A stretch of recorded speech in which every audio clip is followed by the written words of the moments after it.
is my hometown. You got the prettiest village green in any of the state. How are you, Bill? Fred, Forrest, good to see you. You both know Daisy. Well, I should hope so. How are you, Daisy? This is the first hearing. That's right. Never seen Laurie before. Happy days. Gonna grow up and be a farmer like your dad? That's the turtle. So Chester must go to agricultural school. Learn a lot of that book. Some of you do better to stay home and learn this fall. That's right, too. Pitch in and help pay the taxes. Some of the farmers would do better to stay home and learn this fall. A strong back. That's what you need when you take a farming. How's the wife, Bill? She'll be alone. So Rex, what did you say? Oh, it couldn't be better. Oh, we always need to get the weather this Wednesday. Never knew to fail. It's been about cold and wet for June. And that rain done us lots of harm. Too much rain, but the library ought to change our law. That's how the saying goes. Miss Mason! Well, you haven't changed your protocol. Whoever said I had? People tell me you're getting real fleshy by getting so. Of course it ain't. Now I heard you had a wedding. My sister Nina's girl got married to young Sam Gilliard. Oh, what a reputation. Oh, so that means she'll be drawn with his family now. Oh, sure. She's got a drawn with his family. I declare, Jane, it's been a month of Sundays since I've seen you. Don't you never come into town? Not if I can help it. And we're talking on chicken yard now. It's Decoration Day, and that's a fact. You know, one thing about the lottery is it does bring everybody out, like it or not. Well, Jamie's got Clyde to wait on, too. How's he making out? Oh, he's fine. He's just terribly upset to have to stay home beside all of them. The excitement. I'll bet. Now, I got that tractor. I was thinking I might make the switch from grass to hayseed. Also about the same to harvest an acre, don't it? Pretty much. Cow don't seem to mind with it. So I thought I could get away from the risk of bad weather. Don't you fret about the weather, Forrest. Lottery in June. Maybe soon. That's what they always told us, ain't it, Fred? Anyone see Tessie Hutchinson any place? Oh, no. Oh, but there's Bill and little Daisy, too. I got a recipe of ours and want to give it back to her. It's for the watermelon pickles she went Oh, past about the those soap were bar. incredible. Dunbar, how's Clyde doing today? Ah, thanks, Jack. I'm just going to take off the cast next week. Oh, how's he gonna get the news today? I promised Tina running as soon as the drawing's over. Well, that's good. Bye, Jack. Such a nice boy, And- Wilkins. And he's got his mother's looks. It's a blessing. So many of the young ones seem to drive away. This place is getting smaller and smaller every year. I know it. Joe Summers told me that there's less than 200 names on the registration this You time. don't mean Ain't it. that terrible? Here's old man Warner. Right there. How you doing, Mr. Warner? Not so bad. Rheumatism comes and goes. How seemed to be the oldest citizen. No, you don't hear me complaining. How many lotteries does this make? Well, let's see. Made it one last November. See my first when I was 5 years old. You figure it out. Never disappointed all those years. And he hears very good, too, don't he? He's a marvel. Yeah, I'll be coming back for a few more. You tell him, old timer. Hear that? Old man Warner says he's good for a few more. You know, he's seen 77. Imagine. Well, you fellows ought to have been here in the old days. Not like now. The lottery meant something when I was a boy. You can change things. Tell us how to get started. Oh, yeah, there's Joe Summers up on the post office steps. Oh, he's bringing out the box. Where's his sister? Oh, she here? There she is, all by herself, as It beats me how he can stay so cheerful with that one to put up with. I would hate to have her in my household. You didn't neither. I've seen it first. You give that back. Heck, I will. Cut it out, will you? Watch who you. Grown up don't have the faintest notion of what a lottery stands What's for. the use of talking to you? There's no telling where wisdom stops and superstition begins. The lottery's got them taken serious. People get set away to it, you can't change it. It's human nature. I don't like this town or anybody in it. But you're the worst of them, Joe Summers. You drove him away. Our own brother. And you drove him away. Boy, you're doing the mine. If you were to be a weakling and a coward, you would have started out in the streets of preaching against tradition. You call that cowardly? It takes a brave man to stand up for what he thinks when every hand is against him. Left on his own accord. I didn't send him. It takes real courage to fight prejudice on your own doorstep. It's you and the rest of them that are cowards. If you want Bella, I'll give you some money. You can take the water. I'll even draw on a lottery from now on. There. I can do more than that. I'm not going anywhere. I'm going to stay right here and wait. Because sooner or later, your name might come up. I wouldn't want to miss that day. All right, Jack, that's good enough, I'm sure. Glad to do it, Mr. Summers. Think it's stirred enough, ladies? Oh, of course. He's doing what he's doing all right. Hear those women hollering and cackling. They won't never stood for that in the old days. There's some changes, ain't you, Mr. Warren? Oh, it's bad enough that Joe Summers is up there cracking jokes. Nobody shows any more respect for the ceremony. Just run through the motions nowadays. How is it different, Mr. Warner? Oh, it was so different. Everybody had to stand, just so. And before the ceremony began, the speaker would say his piece, real solemn loud. Had a regular recitation went with it. Now, where in tarnation's my wife? That black box is single officer. Janie, you seen her? No, I ain't Bill, and I'm looking too. Bill Hutchison lost his better half. Late for the lottery. Can you beat that? I don't know what's come over that woman lately. Guess she ain't gonna make it. That box was there before I was born, and before my father was. It's a big dog. Goes back to the days when they first decided to settle down and make a village here. Just imagine.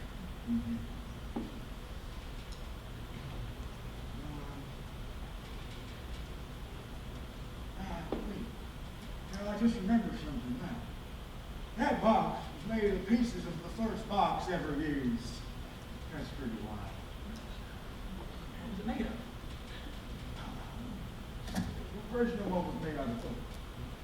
I think it changed to more maple wood.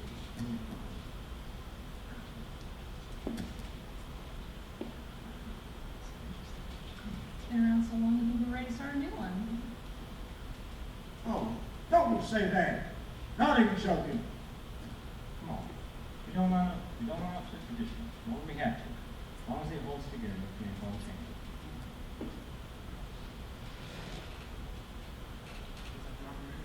New one, sometime later. I can recollect when they used to use wooden ships instead of paper to write the names on. What do you know? What in ships? I was real young, but I remember. All right now, folks, I'm just about ready to declare this lottery open. You know, I got my last meeting first, and we'll make sure this is accurate for the members of each family and all the households in each family. You go right ahead, Mr. Summers. Joe's never made a mistake yet. Say, where have you been? Claire forgot what day. Oh. I thought Bill was out back stacking wood, then I looked out the window and seen little Daisy's gone. Oh. And I remembered it was 27 and came running. You made on time though. Joe's still checking his list. Seems like there's no time at all between lotteries anymore. Seems like we barely got through the last one. Time sure does go by fast. Where's Bill at? I see him. Excuse me, ladies. Hi, Daisy. So you got here, did you? Thought we were going to get along fast, Tessie. Yeah, I wouldn't have you leave my dishes in the sink, would you, Joe? Oh, man. Now, Daisy, you stay put while I talk with your mother. Whatever kept you? I don't know, Bill. I just wasn't thinking, I guess. That story's all right for the women. I know better. You knew the lottery was today. Well, it don't matter now, so long as I'm here. And what about Daisy? Why'd you try and hide her? But hide her? I didn't hide her. What makes you say that? I found her in the stable loft. She said you told her to wait there. Well, yes, but I was going to bring her, Bill. I was going to bring her. What reason did you have to put her there? Yeah, she's such a little girl, and her birthday just last month. I hate to see children take part in grown-up functions when they even set aside a pillows. I went through when I was little. I know, Bill. I guess I went through it too, same as you said. Then how'd you think you could get away with such a thing? You know Daisy's name has to be put in there along with ours, and you know how careful Joe Summers is. Why we'd have been a laughing stock in front of everybody. I told you I intended to bring her. You gotta believe me, Bill. Talking a lot of sentimental talking about it. I always gave you credit for more sense than some of these other females. What's come over you lately anyway? I told you nothing. Next thing you'll be saying we ought to give up lotteries altogether. Poor Joe Summers sister. Not under that. But some places have them, lots of little ones up in the north. No good will come from either. You wait and see. No, I don't say it will. I reckon the lottery serves its useful purpose. Custom's been handed down from generation to generation. It's good. Then you shouldn't be so cussed busy finding fault. All right now, folks, let's get this over with so we can get back to work. Anybody ain't here? Clyde ain't here. Clyde Dunbar, that's right. He's broke his leg, hasn't he? Sure did. Who's drawing for him? Me. Don't you call for you, Jane? No, just Tina. Jack Wilkins, your drawing is here. Yes, sir. I'm drawing for another. Good fellow, Jack. Let's see, she's got a man to do it. Old man Warner make it. Here. Now, I'm going to call the heads of families first, and the men come up and take the paper out of the box. Keep the paper folded so everybody's had their turn. Everything clear. Adams.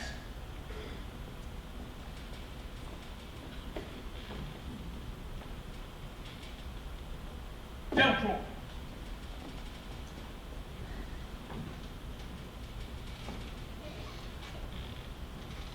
Dunbar. Monday, Tuesday, now, in the morning. Wallace. Pack of crazy fools. Listening to the younger folks. Boston. Nothing's good for them. Next thing you know, you'll want to go back to living in caves. Nobody work anymore. Try living that way for a while. Hutchinson. Oh, well, that's right, Mr. Next thing you know, we be eating stewed chickweed and acorns. There's always been a lottery. Now, what I'm wondering, where do they keep that box in between times? Martin. Sometimes one place, sometimes another. I've heard it's spent one whole winter in the back of Mr. Gray's lawn. Jump. And another year, it spent a whole time on Mr. Clem Martin's shelf in his grocery. I remember that. Warner. I wish they heard. You should get ready and run until that, okay?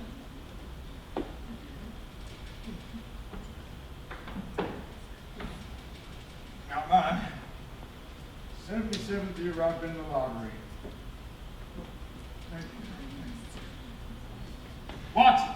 Oh, good, Miss Watson. Thank you. Turn to me, Joe. Wilkins. Don't be nervous, Jack. Good time, son.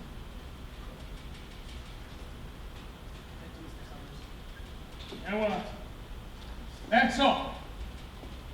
All right, fellas.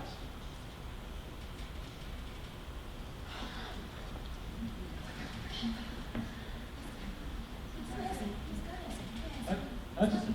Hutchinson's gone.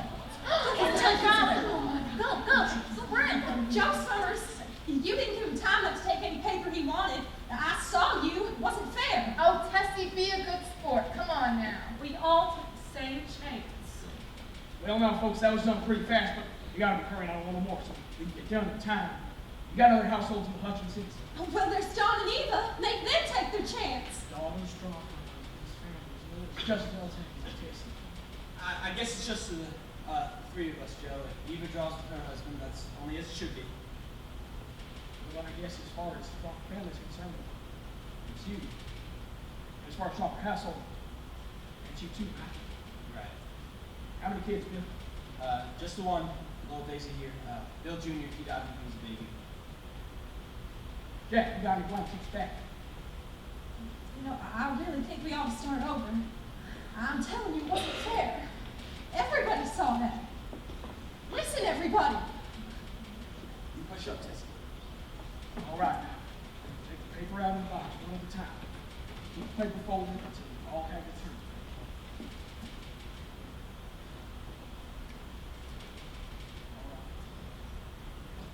I hope it isn't little Daisy.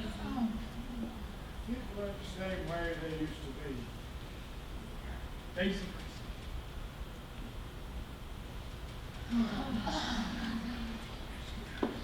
Jesse.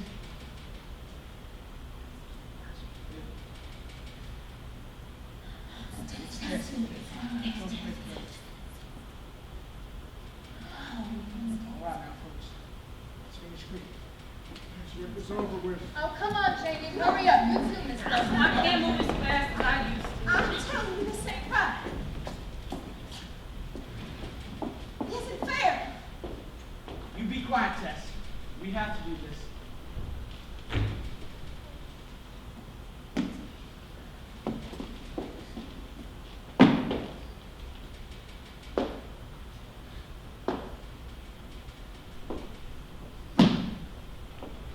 Come on.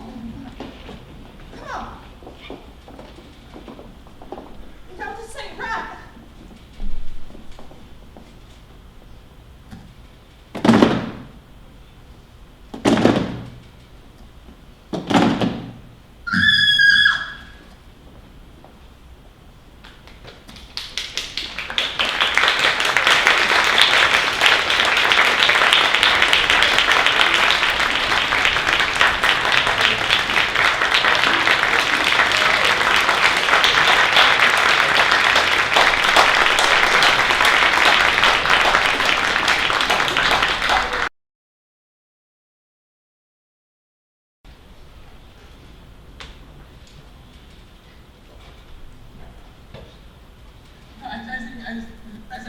What was I gonna say? I love you more. No, I love you more. No, I love you more. No, I love you more. Okay. Stop that, both of you. Stop touching her.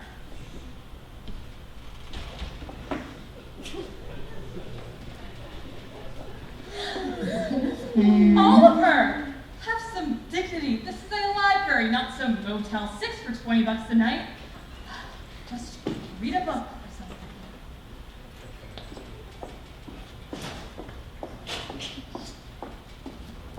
Hey, Hank, do you mind keeping it down a little bit? I got an essay due on the intricacies of Mongolian mythology, and if I don't get it done...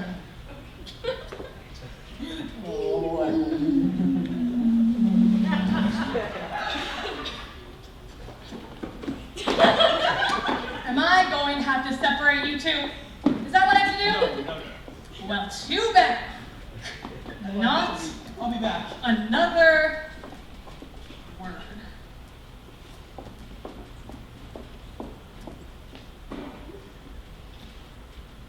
Hi, Mrs. Chapman.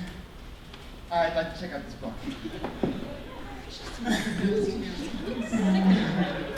Come in here every day like clockwork at 3 p.m. and I have to be the one to remind them that browsing books is not a contact sport. They should be more like you. Studious, polite, scrawny, inexperienced. You? Oh, you know what I mean. At this point, I don't know what to do, except maybe push for a suspension. Can I just check out my book, please? Oh, I'm so sorry, Lincoln, spouting off about every little thing. Now, why don't you try breaking them up? Perhaps a little peer pressure to help? Well, I kind of already tried that, but they won't listen to my Oh, no, little- no. You have to be persuasive. You have to make them think that you're cool, that you're better than them, so that they'll listen to you. Now, I've never pressured anyone into doing anything, except maybe join the chess team. But I'll try.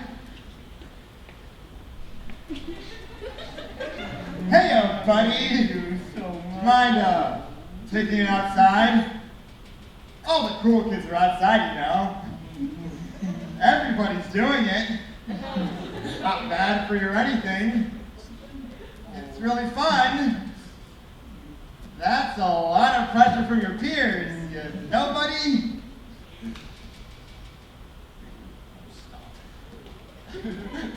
You'd be an excellent salesperson, Mr. Hamstrack. I'll handle it this time. Try it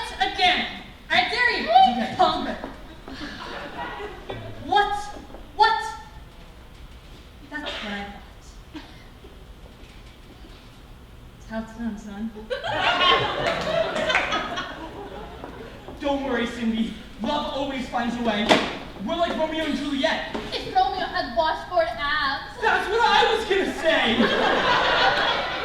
It's okay, Hank. We can just postpone snuggle time till later. What? No, don't be crazy, Cindy. Do you know what love is? Mutual feelings of attraction? No. Love is always being together. Always. Always? Of course, I love you, Cindy, and I won't let anything get in the way of that. Who cares what Mrs. Troutman thinks? We're meant to be together. Now, how do I get over there? Just go around the, No. I got it. Whoa! How'd you get a sledgehammer into the school? Does it matter? Kind of. Put the thing away. You can just go around the bookcase. Too late for that now. Here's Hanky. That is enough! If you don't leave my library this very minute, nay, this very second, I will make your life a living literary hell! As for you, Miss Jeffords, why don't you just follow your little sweetheart right out the door? Actually, Mrs. Troutman, Cindy was gonna help me with my essay. It's on the intricacies of Mongolian mythology, and if I don't Okay, get fine. it...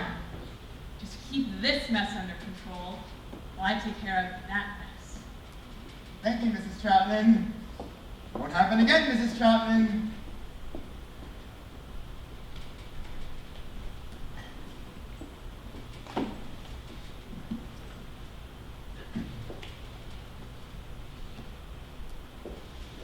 This isn't right.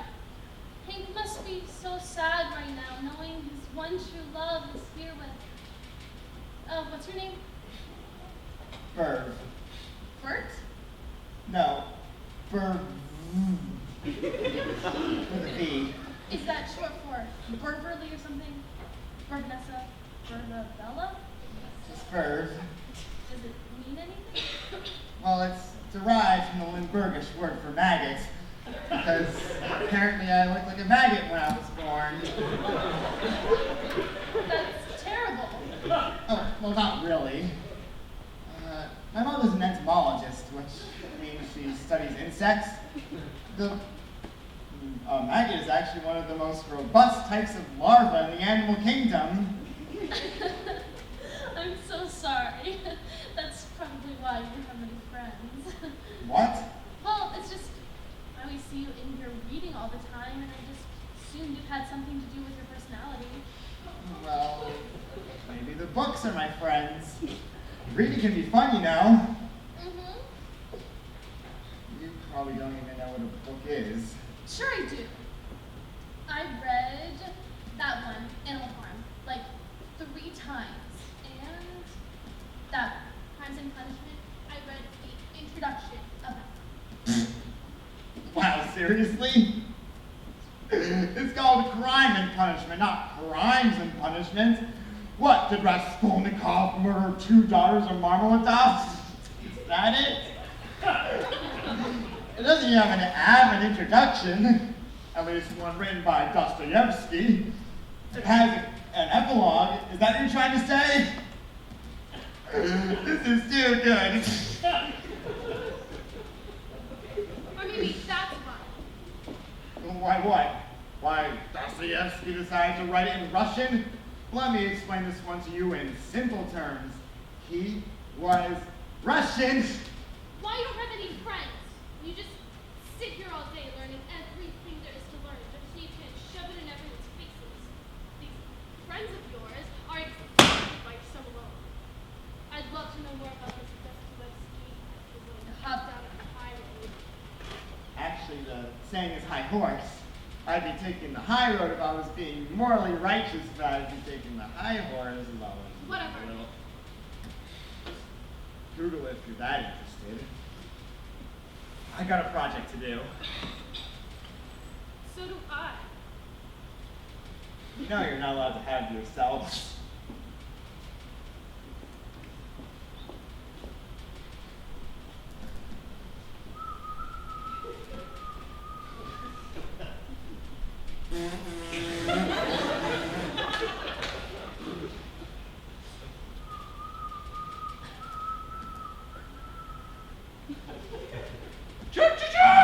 Literary hell!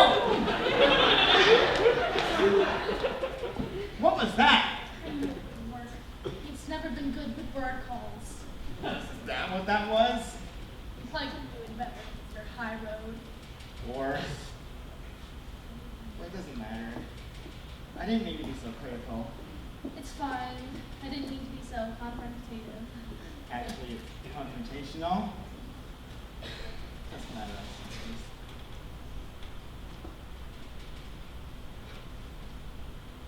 Did we have any physics homework? Let me check.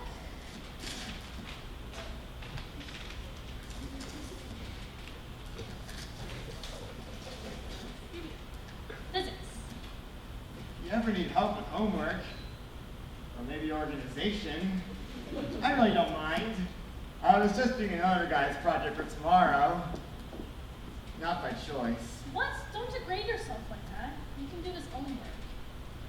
Okay. Physics homework is not readable. Here, let me see. Well, there's your problem. You drew a bunch of hearts all over in crayon. Actually, that was Hank. Your boyfriend is so artistically talented. I don't mind that it looks like a first grader's Valentine. I think it's cute. He might as well add verticals and drawing to his resume. Once again, I doubt you can do any better, especially with bird call.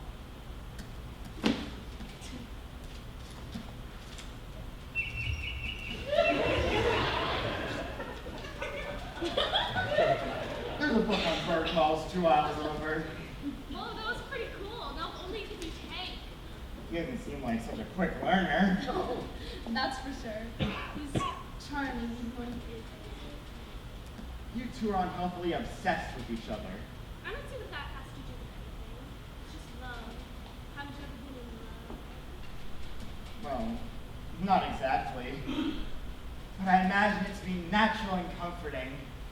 Like going to bed with the nightlight on, even though you don't need it anymore because you're a big boy. It shouldn't be forced and creepy like whatever you two are doing over there. But that aisle's our love spot. Excuse me? Our love spot.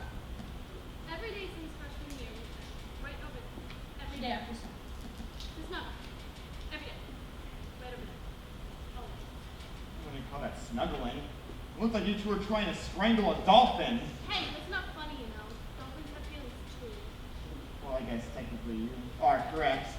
Did you know they recently found out that dolphins mourn their dead for weeks I got after? it. Oh, sorry, I didn't mean to bore you. No, I mean, I got it. I know how to get paint back in there. But change color. Sure. Oh, I have an essay to write or anything. Perfect. So basic.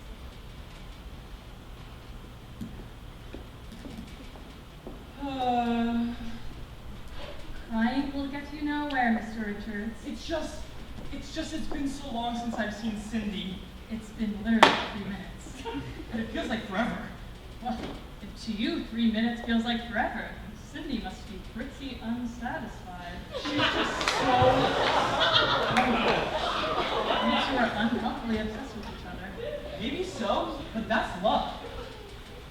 Right. Haven't you ever been in love? Eaten a crust of bread? Seen mediocrity, but deemed it perfectiousness? Touched the earth, but felt the world? I have, and it's paralyzing. Love found me a cold, broken man whose soul knew not the exhalation of seeing, touching, tasting, of being loved. But now I am filled, a boat whose sail belillows forth yet feels no wind. I have an amorisciousness that should be inscriptified on the Parthenon, proclamified from Olympia, written on every White Castle in America. But no one can understand that, not unless they've experienced it for themselves. So tell me, Mrs. Troutman, haven't you ever been in love? That was beautiful, really. Now, get out of my library. Please. Okay. I'm dating her. This essay's never going to be written now. That's the idea, buddy. You're all I've got now. Let's go.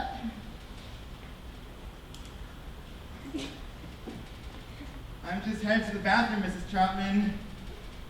Bye, Mrs. Troutman. He's always been a strange one. Bye, Mrs. Troutman. I'll see you tomorrow. Wait! You never checked out that book! You scoundrel!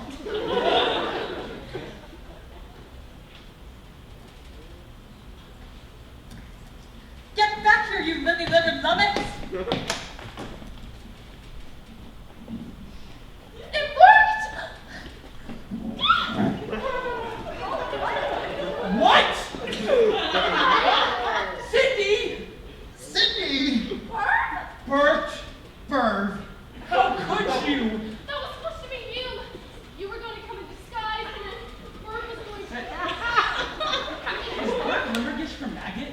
Yeah, actually, Bert was going to come in disguise, and then you were going to come in disguise. You couldn't have texted me beforehand? It didn't move me so fast. I was caught up in the moment. The heat of the kill. You know, I did just. I guess that makes it sort of not as bad. That was awesome! What is wrong with you? We have this whole thing planned out, and you've got to go and double cross me. It looked like you were double crossing her all over. Oh, I don't know. I just thought it'd be fun. So much fun! You're disgusting. Just when I thought you were an emotionally depressed hermit, nothing. Justice will find you, Miss Jeffords. And justice is no kind fate for the thief. Oh, snuggle time? Not now. Hold the snuggles. We've got to think of a plan. If she finds me or you, we're in trouble. Verb is the only scene. Oh, babe, I don't think we should involve him. Good point. He's a self-serving, backstabbing jerk. Hey, look, I'm sorry, all right? I promise to assist you in any of your future endeavors, no matter how poorly thought out they might be. We don't have much to lose at this point, I guess. Perfect. That may help. We can figure out a plan in the next half. You've always been the smart one. I have total faith in you, sweetie bear. Cool. I got it! If it involves you swapping spit with my girl again, forget it. Oh, no, nothing like that. Here, Cindy, get in my pants! What did I just say? No. See, that's the plan. You dress up as me, I dress up as you, and Hank, you go hide out in the bathroom. Then I'll lead off Troutman dressed as you, while the real you sits there and waits for her to leave. Then Hank will come in, and you two will finally have your snuggle time. Wait. You can't hide forever. Never mind. I'll just trust him. All right, Hank, get out and stay out until Cindy gives you the signal. Okay, but just know that every second I'm away from this beautiful angel, my soul dies. Bit by bit by bit. Oh, right.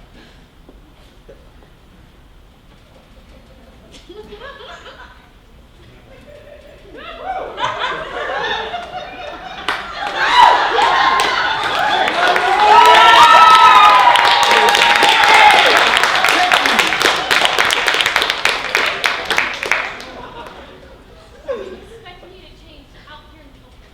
What? It's not like there's anyone else in this library outside of these 3 aisles. Who else is gonna see? You and your freaky little eyes. Fine. You take that aisle over there, and I'll take this one.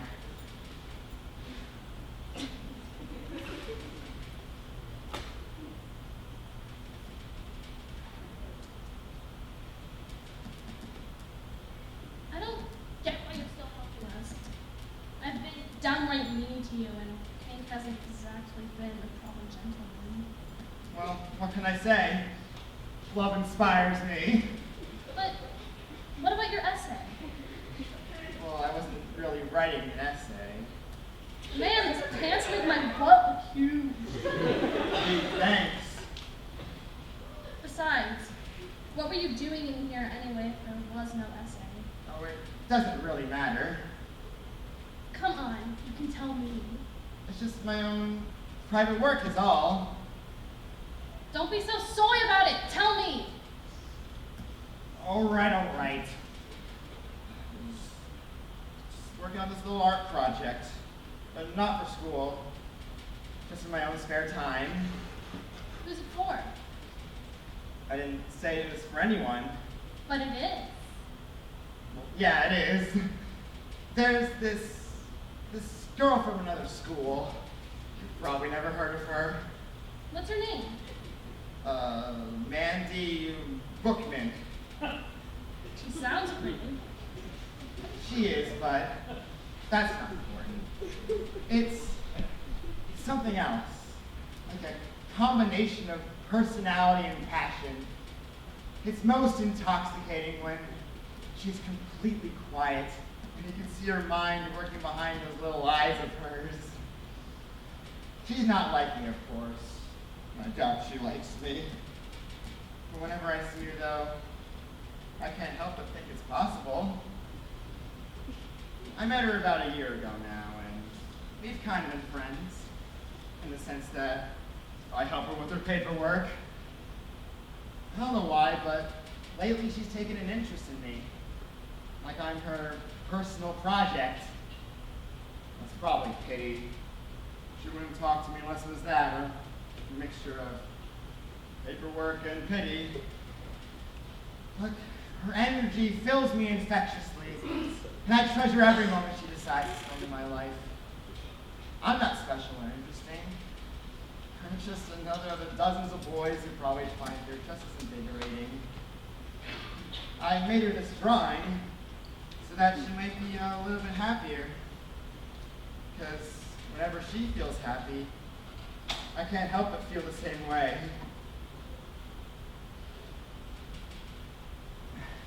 That's pretty chill. Oh, yeah, sure. Pretty chill. You almost done? Hold on.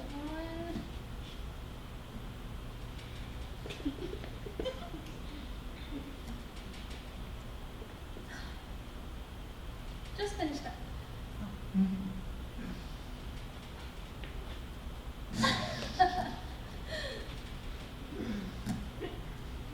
Good luck with your lady friend. I'm sure whatever it is you drew her, she'll love it. Why, hello, Hank.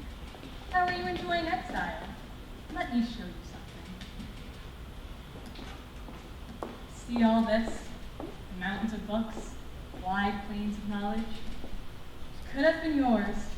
All this could have been yours if you had just had the civility, the decency to let me read in peace. Are you done rubbing it in my face yet? Well, it seems I've finally broken your spirit, so yes, I'm done. When you find your girlfriend, tell her he's earned a permanent spot on my list. Right, I'll just give up the love of my life to you. Hello, Hanky. Or maybe I'll tell her myself! Toodaloo. Get back here, you living little nuts! At last, my heart is free. Can we just talk? Talk? About what? You know, like, we don't always have to Okay, I guess I can try that. How's the weather in your part of town?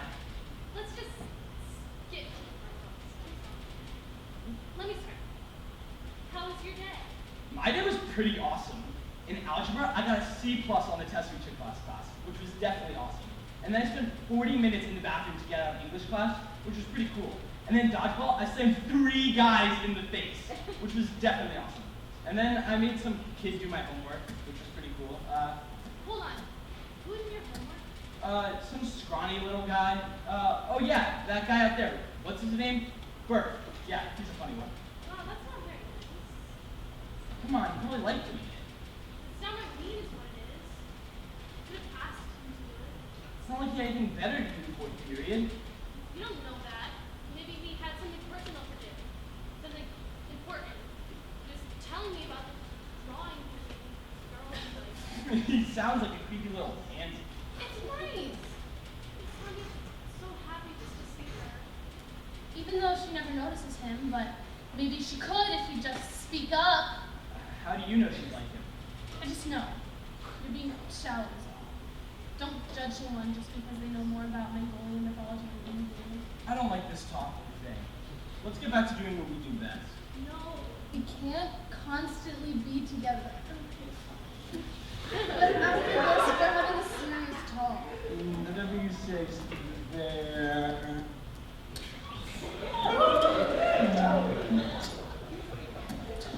Bert, have you seen...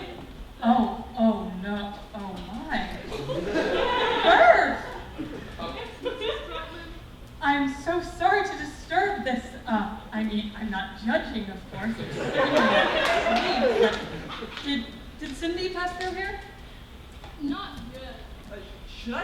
No. You two take care of this. Just choose a different place for your affair next time, okay?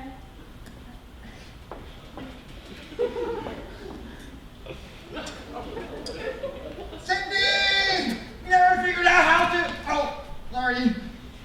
We never figured out how to end the plan. I can't keep running from Troutman, and I think you're gonna want your clothes back at some point. Is there any way you two could finish up Snuggle Time? This can all be over. We were just about. No, that can't happen. This is our love spot from 3 o'clock to 3:30 every day, and we still have 5 minutes left. Just keep running around for a little bit longer, and then we'll wrap it up. It shouldn't be that hard to outrun a middle-aged woman in a dress. If you haven't noticed, I'm wearing a skirt, and I haven't exercised since freshman gym. Okay, Hank. We're just waiting until later to snuggle. No can do, remember? Love means always being together. I've got you now. Damn it, do something, Cindy! Bert, just move out of the way, and I want to tell Cindy about your little escapade with Hank. Rat! You dirtbagger, you little traitor! Cindy, over here, Cindy! Bert! I was not even talking about Bert! I thought that you were different! You were special! Not like the rest of these degenerate youth! Cindy, the bookcase! I was going to make you a librarian next semester, but no, I've learned my lesson. Never trust men. They're all pigs. I should have learned when Billy stood me up at the theater senior year, or when Jason left me for a tattoo artist, and what is this? What do you three think you're doing? Just you three wait until I tell Principal Wendell about this. Have all 3 of you suspended. Oh, Mrs. Troutman, please try and understand. We were just being stupid, just trying to save our own skins. By the end of this, I'll have your skins hanging on my wall. No, please listen. I've learned a lot about myself over the past 20 minutes. Myself and about love. Cindy taught me I can't keep hiding myself in these bookcases. I need to reach out. Do what I need to do to be noticed. Seeing as this might be the last time I see any of you before suspension, I need to get this off my chest. Now, I know it's not done yet, but it's the best you're going to get with these time constraints.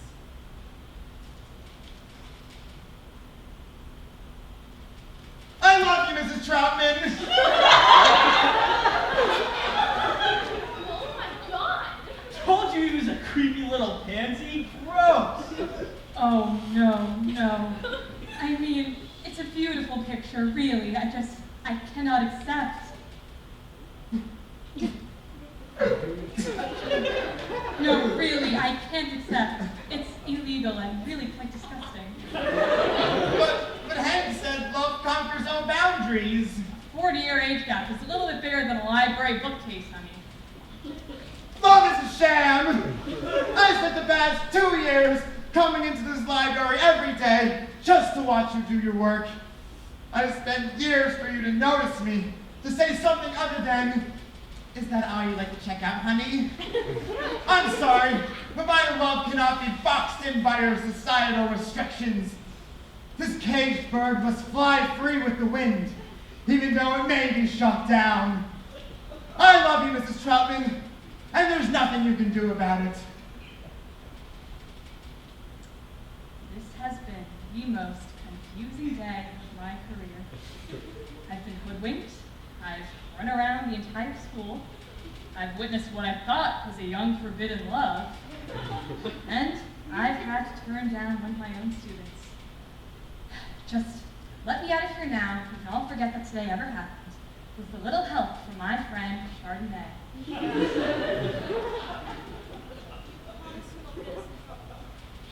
It's clear that all this was just one big complicated plan to earn my affections, and though I'm flattered, I can't accept.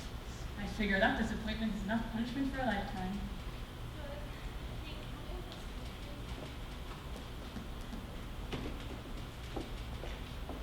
Good night, Irv, and I pray that you find your sanity somewhere in this pile of books that you Try not to remember me fondly!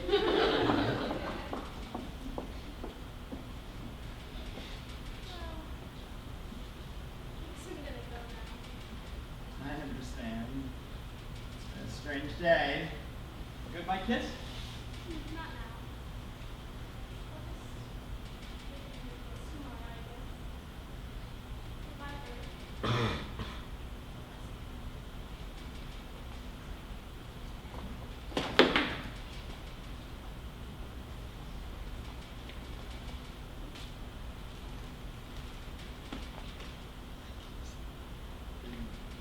This is Cindy. Yeah. So you just pretended it was for Charmin to get us all out of trouble? Get us all out of trouble. Yeah. I need to talk to Cindy. Do you think she ever knew? She knew.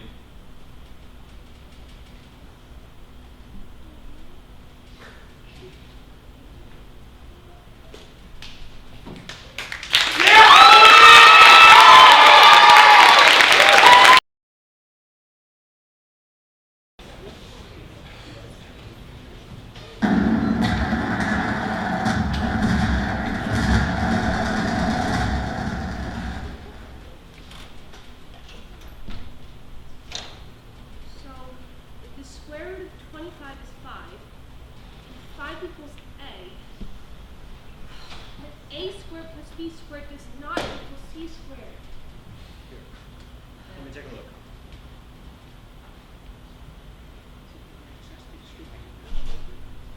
What's the point of all this anyways? I mean, there's so many more things. Guys. Got the answer. I appreciate you guys are helping me. I really do. It's just, I don't see the point of Yeah, this. this war is far from over, ladies and gentlemen. With over 150 of our brave young men pronounced dead this week, we the people are left to cope. This is Walter Bunker of CBS News, signing off. I mean, do you guys hear this? How are we supposed to focus on this when we have a war going on that's been fought for remotely no reason? We know this. Ever since my sister came home from college, I've started to see the world through a whole new lens. All we need is peace. We shouldn't be in this war. Lucy, we know. Both of those representations moved on areas and knowledge.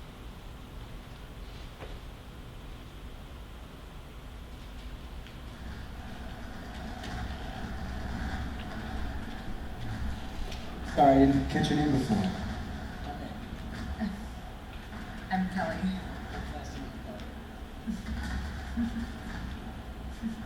What's so funny? Nothing, it's just, I can't remember the last time a guy properly introduced himself to me. Really?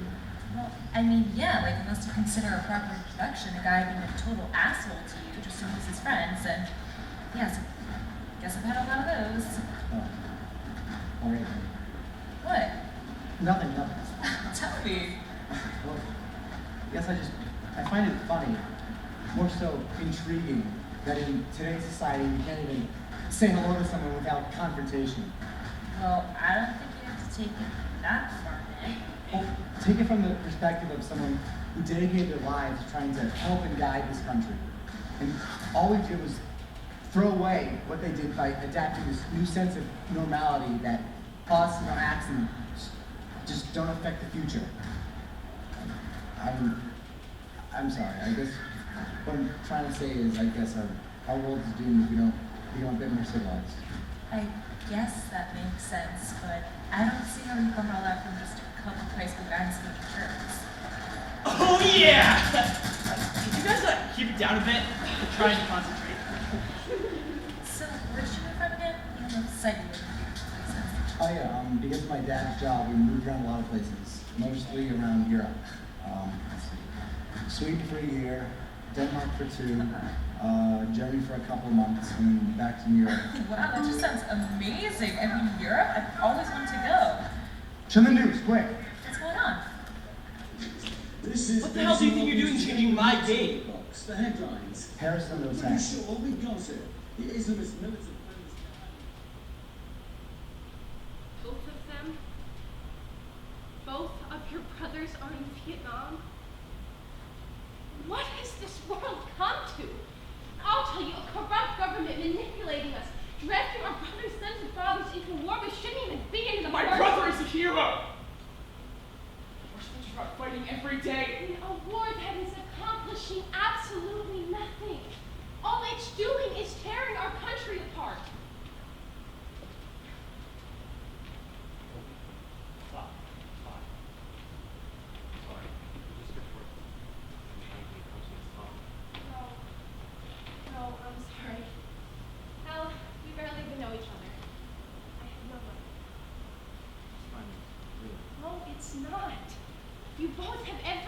to be angry. I'm not mad at you, Lucy.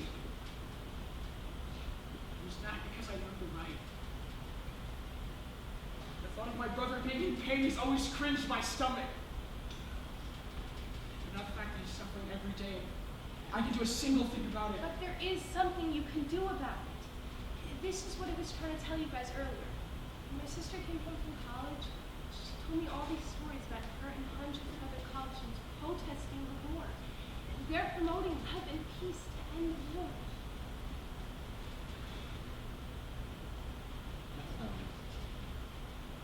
And you think that the picketing sign and promoting world peace is going to stop a war? Yeah, good luck with that one, Lucy. It might take 10 days, you know what? Hell, it might even take 10 years for this war to end, Colby. But hey, at least we can say we tried instead of doing nothing about it. You don't know that we can fail. You have to think of the bigger picture here, guys. The whole point of this movement, my sister said, is to inspire the generations that will fall behind us to keep promoting peace and to learn from the mistakes that we made. Here, let me show you guys. What's that? My sister gave me this to show my friends. This is her and the rest of the activists on their journey to help.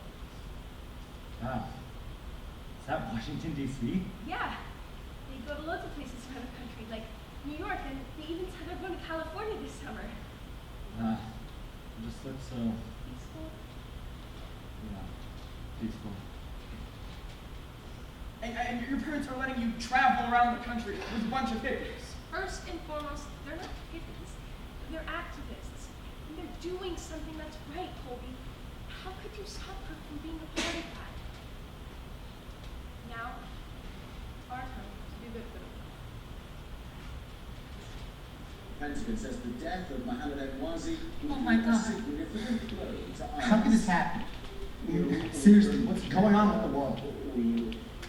What the hell are you doing? Change it back. Yeah, damn, bitch, crap. We're not watching that sob shit. Besides, it's in France. This is America. Not our concern. You're not even bastard. What'd you just call me? Just forget about it. No. I said, what did you say? Change it back. Oh, I called you a bastard. Come on. Come on. Stop it now! Listen, Stop! man, if you're really shitting my minds about this, then just keep your dumb comments to yourself, because some of us actually care. All I did was change the channel. Exactly. You're just hiding instead of facing the problem. Do you really just not care? Are you that much of an asshole? I care. Yeah, you care? Why would you turn it off? I don't know.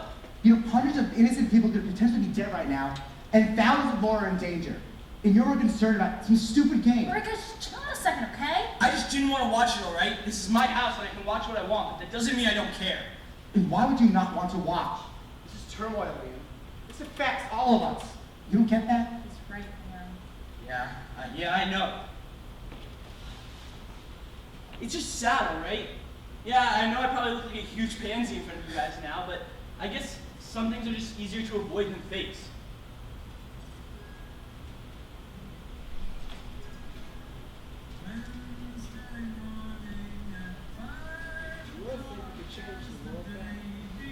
You know, I really think we can, man. I really do. I think it can help, but I don't know about changing the world. Each and every one of us placed on this earth impacts each other's lives every day. We do choose to work for it, more than you'll ever understand. Well, okay, so what are we gonna do about it?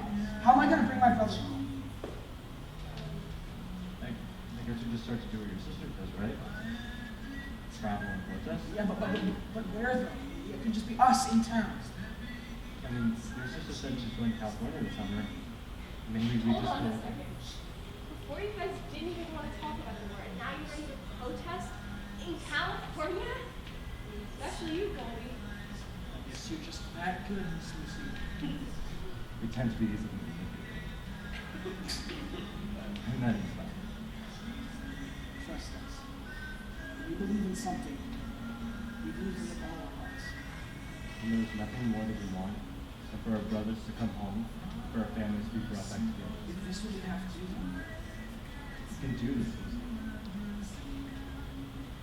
change the world.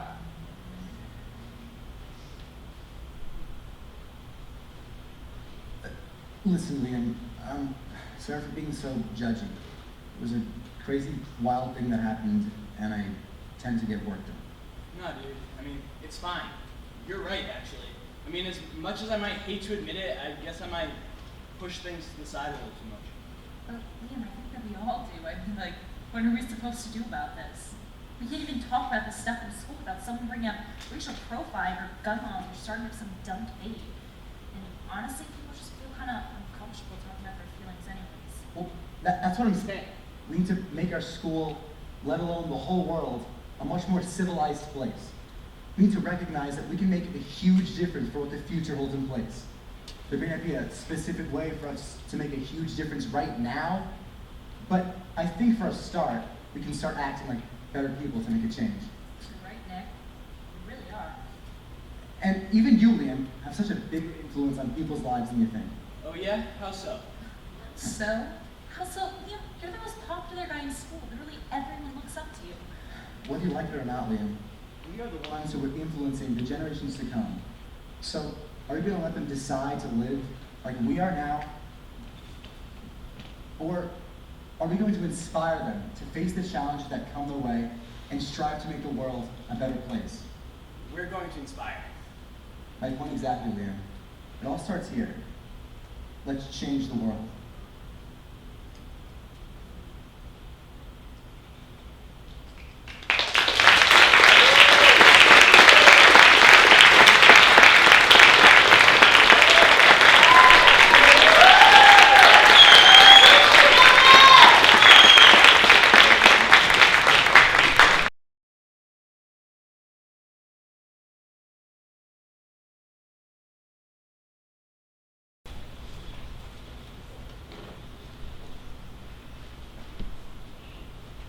The room was warm, the curtains were closed, the 2 table lamps were lit.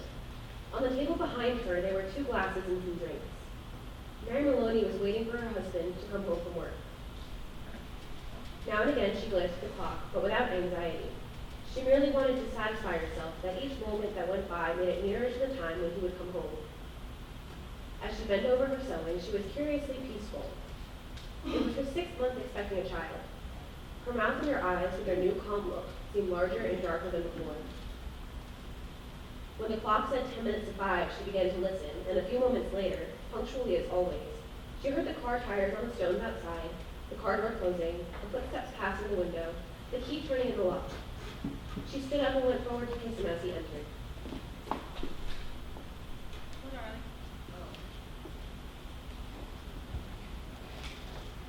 they? She took his coat and hung it up. Then she poured the drinks.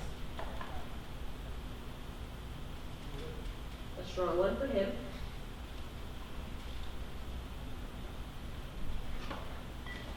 And a water for herself. And soon she was back in the chair with the sewing. And he was in the other chair, holding the tall glass, rolling it gently so that the ice knocked musically against the side of the glass. For her, this was always a wonderful time of day. She knew he didn't want to speak much until the first drink was finished, and she was satisfied to sit there quietly, enjoying his company after long hours alone in the house. She loved the warmth that came out of him when they were alone together. She loved the shape of his mouth, and she especially liked the way he didn't complain about being tired. Tired, darling? Yes. And as he spoke, he did an unusual thing. He lifted his glass and drank it down with one swallow, although there was still half of it left. He got up and went slowly to get himself another drink. I'll get it. Sit down.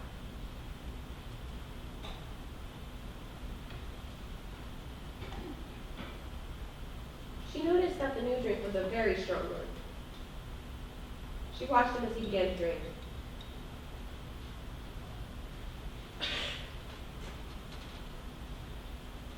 I think it's a shame that when someone's been a policeman for as long as you have, he still has to walk around all day long. If you're too tired to eat out tonight, as we had planned, I can fix you something. There's plenty of meat and stuff in the freezer. Anyway, I'll get you some bread and cheese.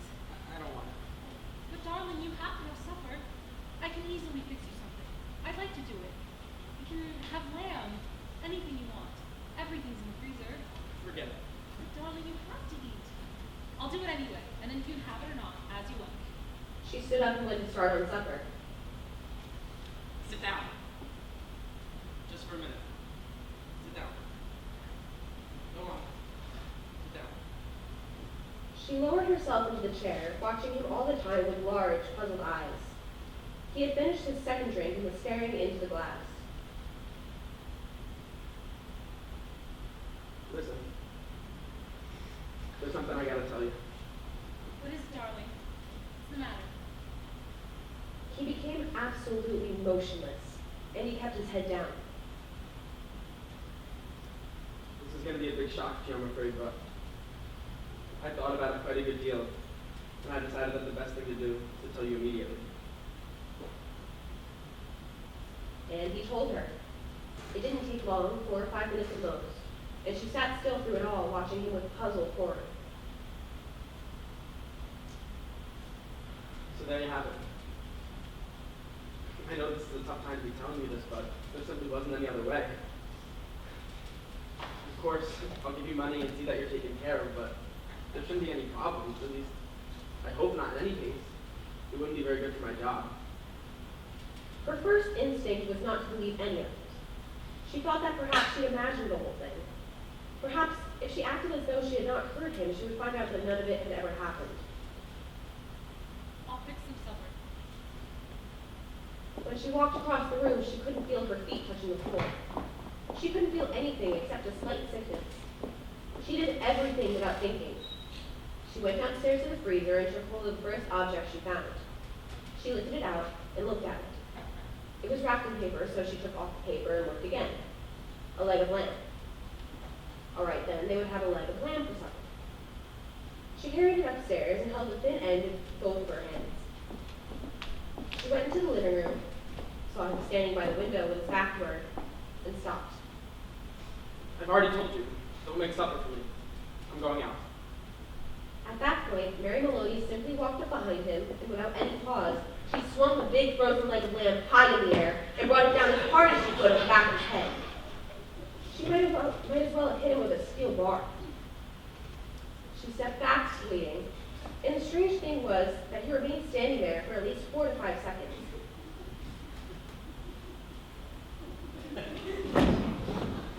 Then he crashed onto the carpet. The violence of the crash and the noise helped to bring her out of the shock.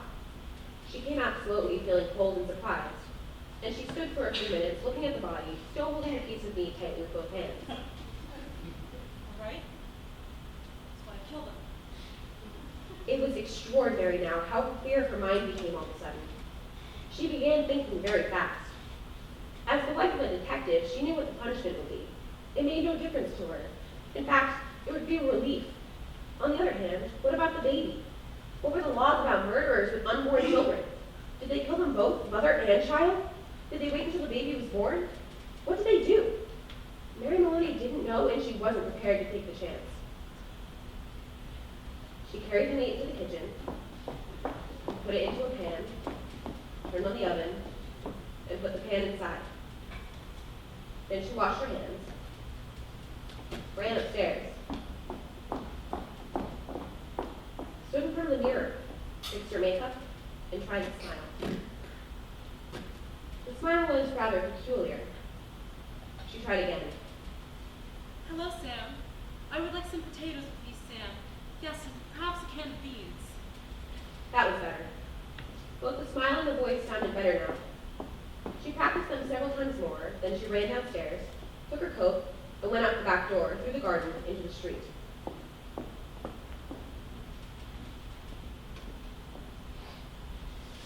It wasn't 6 o'clock yet, and the lights were still on in the neighborhood grocery.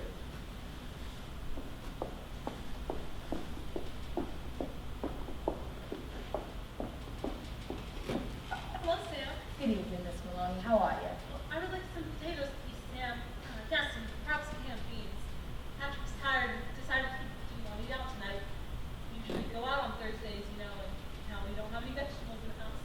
Then how about some meat, Miss Maloney? Oh, no, I've got meat, thanks. I got a nice leg of lamb from the freezer. So you want these potatoes, Miss Maloney? Oh, that'll be fine. 2 pounds, please. Anything else? How about dessert? What are you gonna give him for dessert? How about a nice piece of cake? I know he likes cake. Loves it. Perfect. And when she had bought and paid for everything, she gave her brightest smile and said, Thank you, Sam. Good night. and now she told herself as she hurried back home, she was returning to her husband and he was waiting for his supper. She had to cook it well and make it taste as good as possible because the poor man was tired. And if she found anything unusual or terrible when she got home, then it would be a shock, and she would have to react with grief and horror. Of course, she was not expecting to find anything unusual at home. She was just going home with vegetables on Thursday evening to cook dinner for her husband. That's the way, she told herself. Do everything normally. Keep things absolutely natural, and there will be no need for acting at all. As she entered the living room door, she was quietly singing to herself. Patrick, how are you, darling? She entered the living room and put the groceries on the floor, and when she saw him lying there on the floor, it was really a shock. All the old love for him came running back to her, and she ran over to him, knelt down beside him, and began to cry. Hard. It was easy. No acting was necessary. A few minutes later, she got up and went to the phone. She knew the number of the police station, and when the man on the other end answered, she cried to him. Quick! Come quickly! Patrick's dead! Who's speaking? Mrs. Maloney! Mrs. Patrick Maloney! Do you mean that Patrick's dead? I think so. He's lying on the ground. I think he is dead. We'll be there immediately. The car came very quickly, and when she opened the front door, 2 policemen walked in. She knew them both. She knew nearly all of them at the police station. She fell into Jacqueline's arms, crying uncontrollably. He put her gently into a chair. Is he dead?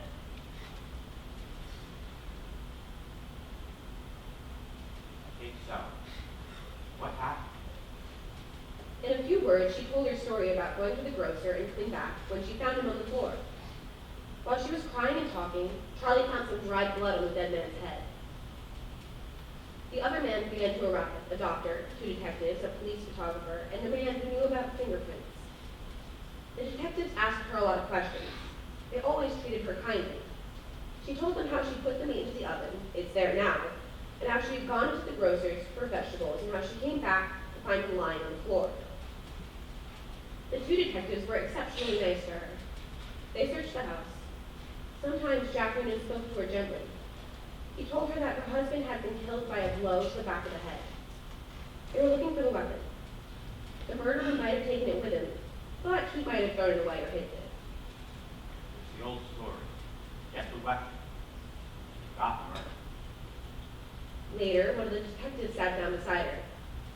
Did she know, he asked, of anything in the house that could have been used as a weapon? Would she look around to see if anything was missing? The search went on. It began to get late. It was nearly 9 o'clock. The men searching the rooms were getting tired. Jack, would you like a drink? You must be extremely tired. Well, not last night police school, but since you're a friend.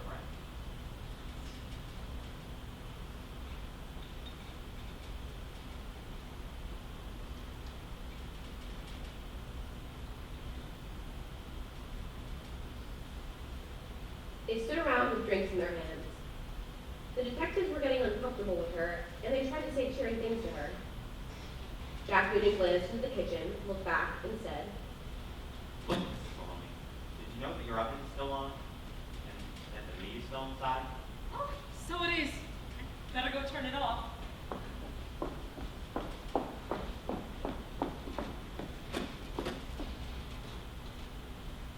She returned with tearful eyes.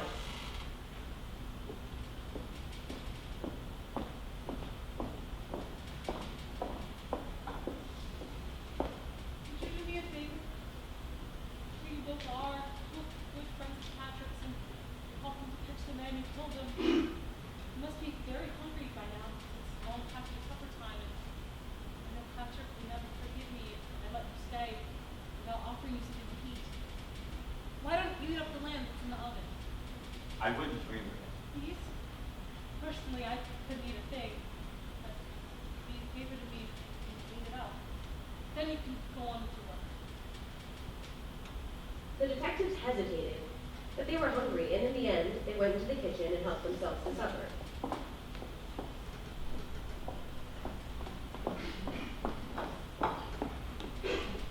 The woman stayed where she was and listened to them through the open door. She could hear them speaking amongst themselves. And their voices were thick because their mouths were full of meat. Have some more, Charlie. No, we better not finish.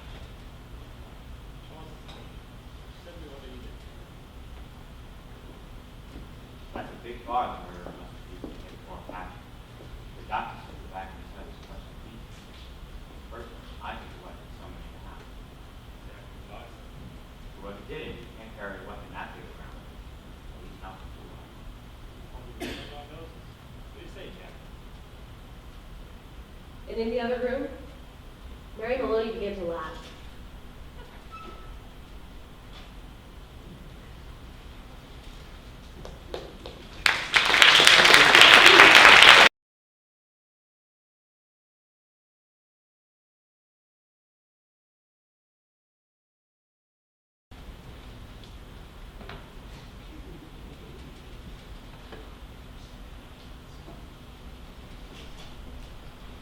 What's this?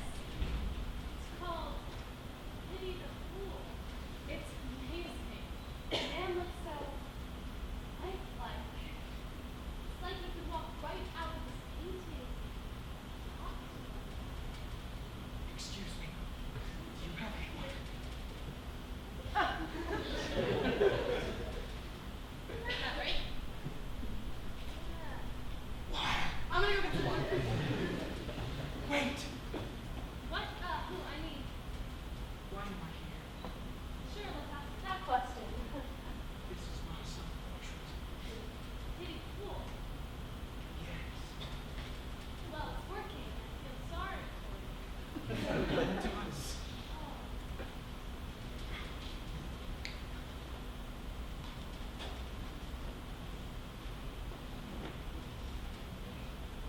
I found some water.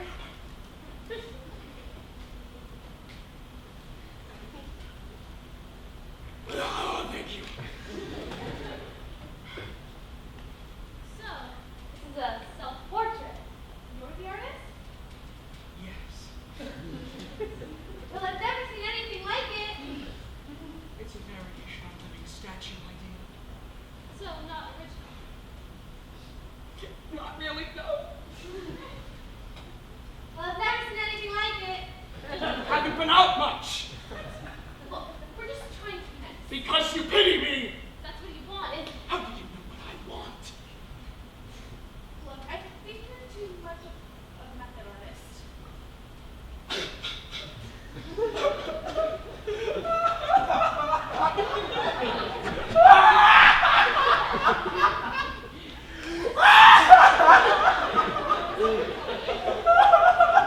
Okay, let's just get out of here before he totally flips out. But he's so sad. It's some kind of twisted performance art, I think. You have to admit it's pretty original. Just because it's different doesn't mean it's good. It's good. Let's go. I think it's one of the most interesting things I've ever seen. No, you're just saying that to be nice. You don't really feel that way. No, really. Art is always so bland and two-dimensional. Your work is so alive, literally. And she hates it, though. What is it? No, do it. Okay. I have to admit, this is the most unusual, different piece of artwork here tonight.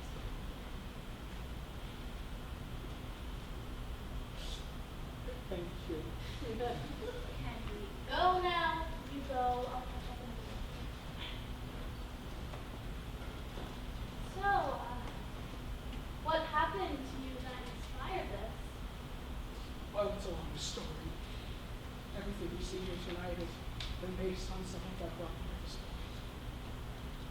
The images are stunning. I've never seen a work of art with so much story to it. I could probably sit here for hours trying to figure it all out. Steve? I have to go. How long would you be able to display? This is my last night. Hopefully I'll be showing in other galleries, though. I would like to see you and your work again. Call me whenever you're doing this. I will. Here for comments. Very good.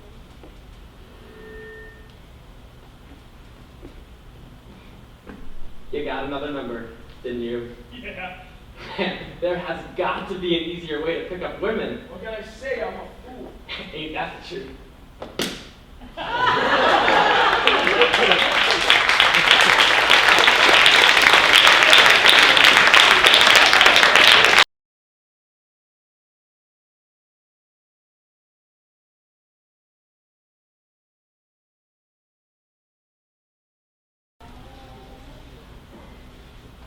I'm gonna jump, and nobody can stop me. Don't!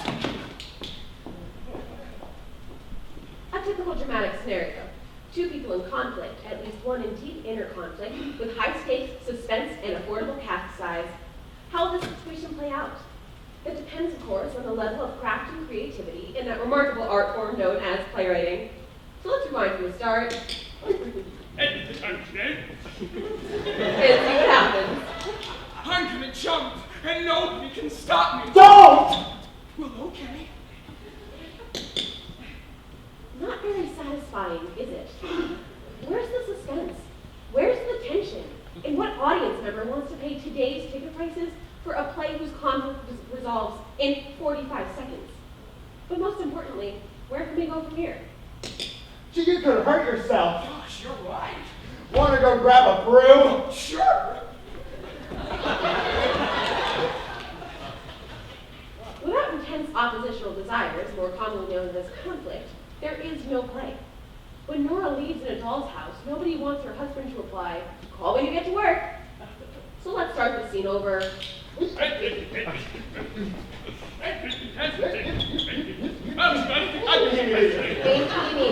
conflict. I'm gonna jump, and nobody can stop me. Don't! Well, now, and you! No, you! Ah! Let's form words, shall we? Again.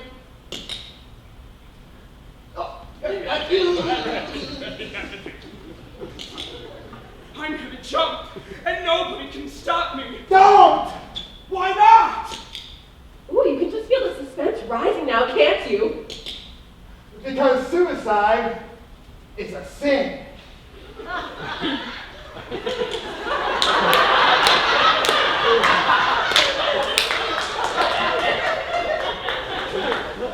Big deal. Theater is written about sinners, by sinners, for sinners. Nobody goes to a pillow here. Iago, you're so naughty! Always let the audience form their own judgments. Rewind. Now let's try a different tack. Why not? Because I love you! I didn't know!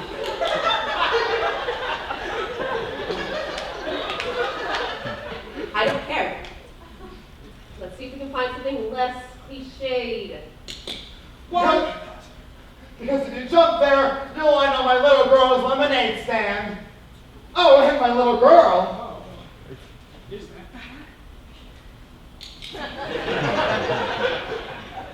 Now what have we gained? Be wary of minor obstacles unless, of course, you need to fill time. Again. Why not?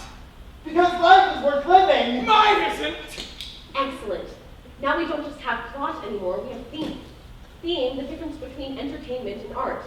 No theme, add a car chase and sell it to the movies, but with theme, you have the potential to create something meaningful, something memorable, something college students can write term papers about. So let's rewind a bit and see where this thematically rich drama goes now.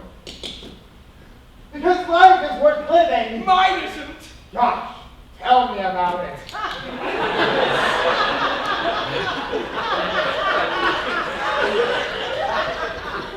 Some expositional subtlety, please. Because worth living. Mine isn't. Are you sure? Better. Yes, I'm sure. I'm broke and friendless and see no reason to continue. So you're broke and friendless. All experiences are transient. Detached, as the Buddha once did. Of all the world's great religions, Buddhism is the least entertaining. Let's try again. So you're broke and friendless. Why not try Prozac? The popularity and effectiveness of modern-day antidepressants is one of the greatest challenges of contemporary dramaturgy. We no more want Willy Loman to solve his problems with Prozac than we want Stanley and Stella Kowalski to get air conditioning. How can today's playwright deal with today's medicinal deus ex machina? Let's find out. I tried Prozac once. It made my mouth really dry. Not great. Blood will let it slide. Let me help you. It's too late. No, it's not. You don't understand. I haven't told you the worst. Fictional characters are rarely straightforward. You see, until a few weeks ago, I was in love. Deep love, true love. I was involved with two of the most wonderful gals in the world. One was rich, generous, caring, and sexy, and the other one was streetwise, daring, and even sexier. You see, between the two of them, I had everything. And they found out of each other and dumped me. Not just one, but both. Excellent playwriting. Here's a heartbreaking situation with which we can all identify. Maybe not the specifics, but with the universal experience of rejection. At least you've had two exciting affairs. I haven't gotten any action in a year. Superb response. Another situation with which, well, we've all had friends who have had that problem. So what do you tell me? That life can get worse? That's supposed to get me off this ledge. Hey, I'm just trying to help. Well, you're doing a lousy job. Well, at least I got some money in the bank. You've also got rocks in your head. A common beginner's mistake. Two people in hostile disagreement isn't conflict, it's just bickering. We don't go to the theater to hear petty, puerile antagonism. That's why we have families. Let's hope this goes somewhere interesting, or I'm going to have to rewind.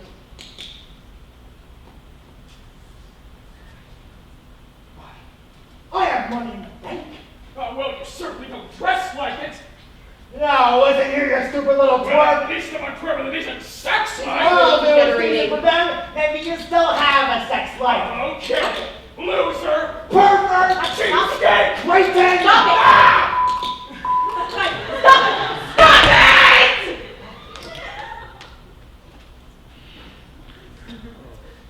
Notice how organically the teacher's frustration has increased. Now what began as a minor irritation has grown unbearable when the human desire to control was thwarted. What do you think you're doing? I hold the clicker around here. How dare! See how frustration becomes anger? Although the real life stakes are minor, the character's emotional investment is intense. Now that's good playwriting. Stop that! What do you think this is, a Pirandello play? Well, how do you think we feel? We can't say more than 2 lines without being interrupted by your self-important pronouncements. Yes. How'd you look if I did that to you? You have no trust.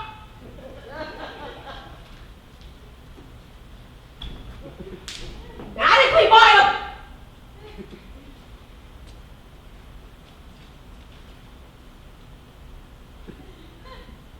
Full reason. You're a drop. Me? Damn it! Get back in the play. No, and you can't make me. Aha! Missed, you superficial stereotype. Control freak. Cliche. Semi-intellectual. Contrivance. Academic tapeworm.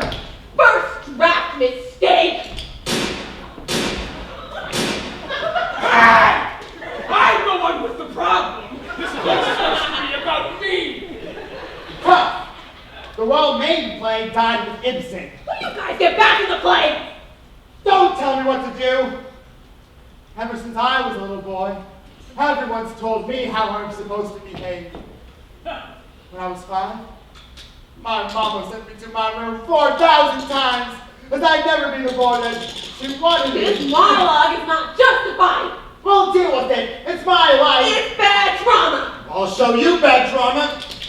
Come on, guys, stop it. You're pulling focus. Foot out! God, just shut up. Get away from me. Well, leave us alone.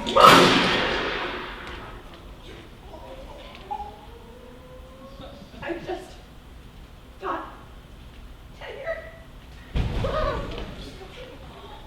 Oh my God.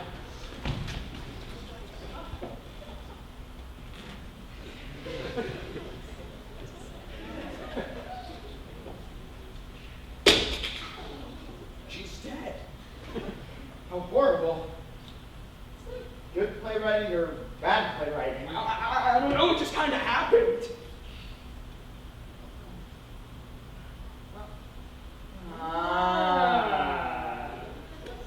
Oh, gee, you could have hurt yourself. Gosh, you're right. Want to go grab a brew?